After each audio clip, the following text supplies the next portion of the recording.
Fala pessoal do 7º ano, estamos aqui para mais um vídeo de história para ajudar vocês na atividade dessa semana, que é sobre o Renascimento.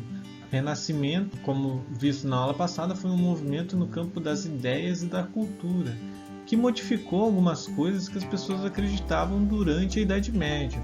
Então ele está ali em consonância com a Reforma Protestante e com as guerras que vocês vão estudar nas próximas atividades que marcam o fim desse período conhecido como Idade Média, certo? Então, no Renascimento vai se mudar algumas questões de conhecimento sobre pintura, sobre arte, sobre escultura, principalmente retomando aquele conhecimento que os gregos e os romanos antigos aplicavam na sua arte.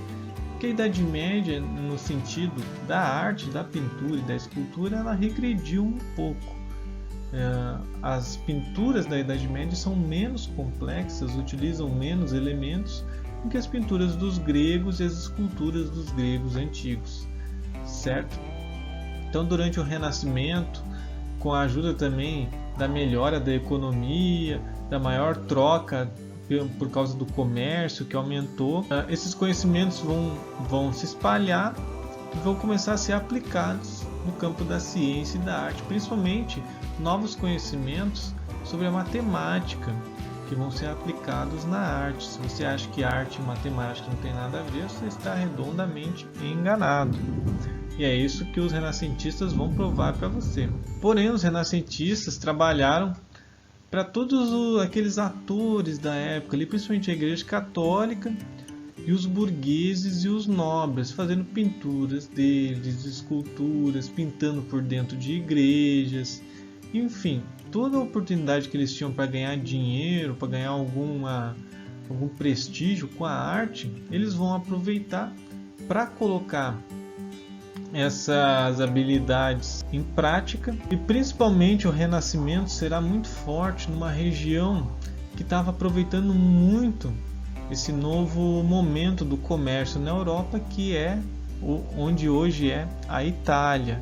E o que fica na Itália, principalmente na capital, Roma? O Vaticano, que é a casa do Papa. Então o Renascimento vai ter muita ligação, sim, com a Igreja Católica. Então vamos ter muitas pinturas sobre santos, sobre Jesus Cristo.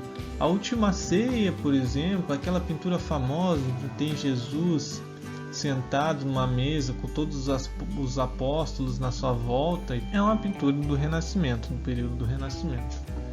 Certo? Então vocês deem uma lidinha aí, principalmente aqui nessas questões sobre os princípios novos que vão aparecer no Renascimento e vão ser aplicados na pintura, essas características aqui, ó, que elas vão ser muito importantes para vocês realizarem a atividade desta semana.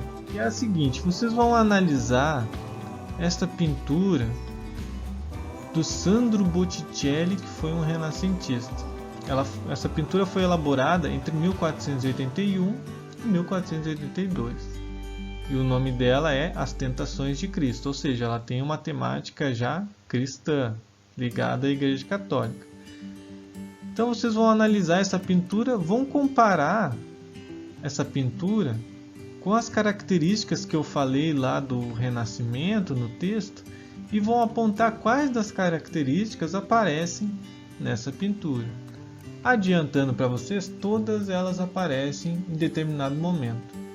Então vocês vão chegar e apontar as características, fazer um círculo, puxar uma flechinha e escrever do ladinho aqui da folha, ou embaixo, aqui nesse espaço que eu deixei, puxa aqui para baixo, ó, e escreve perspectiva, ou naturalismo, ou o que aquela característica está apontando. Ou vocês podem numerar também, botam o número 1 aqui do lado, por exemplo, ó, botam um 1, e aí aqui embaixo colocam um 1 também dizendo o que quer dizer esse 1, qual característica está presente ali no 1, certo? Como se fosse uma legenda. Vou explicar melhor essa atividade nos próximos slides. Na 2, quais os 3 principais contratantes das pinturas renascentistas. Está ali no texto e eu expliquei aqui no vídeo também. Então aqui só para fazer uma distinção de como é que era a pintura na Idade Média, que esse é um exemplo. A pintura retratando os reis aqui, Jesus Cristo como um dos reis ali, se vocês notarem bem, tem ele aqui no meio, né? Como um dos reis, percebendo a influência da Igreja Católica durante a Idade Média, aqui Jesus Cristo. E a Virgem aqui com uma criança no colo, né? A Virgem Maria com uma criança no seu colo. Mas percebam as características dessa pintura. Ela é toda chapada, ela não tem noção de fundo nem de frente. Ela é como se fosse em 2 dimensões apenas. Como se vocês pegassem uma folha de papel e desenhassem os bonequinhos ali, sem distinguir o que está na frente, o que está atrás. E também as figuras desenhadas aí não são muito reais, né? Tanto questão da proporção dos corpos, os rostos também, a cara dessas figuras não é muito real. Olha só essa criança aqui, por exemplo, com cara de adulto, né? Não dá, né? Então esse era o tipo de pintura da Idade Média, com poucos conhecimentos sendo aplicados na pintura. Já esse é um exemplo de pintura renascentista. Vejam a diferença, né? E aqui eu botei um exemplo do que eu quero que vocês façam. Primeiro aqui, ó, o título da pintura: A Virgem com o Menino e Anjo, de Sandro Botticelli. Só pelo título já dá pra gente saber que é uma pintura com temática cristã, da Virgem Maria, Menino Jesus e um anjo.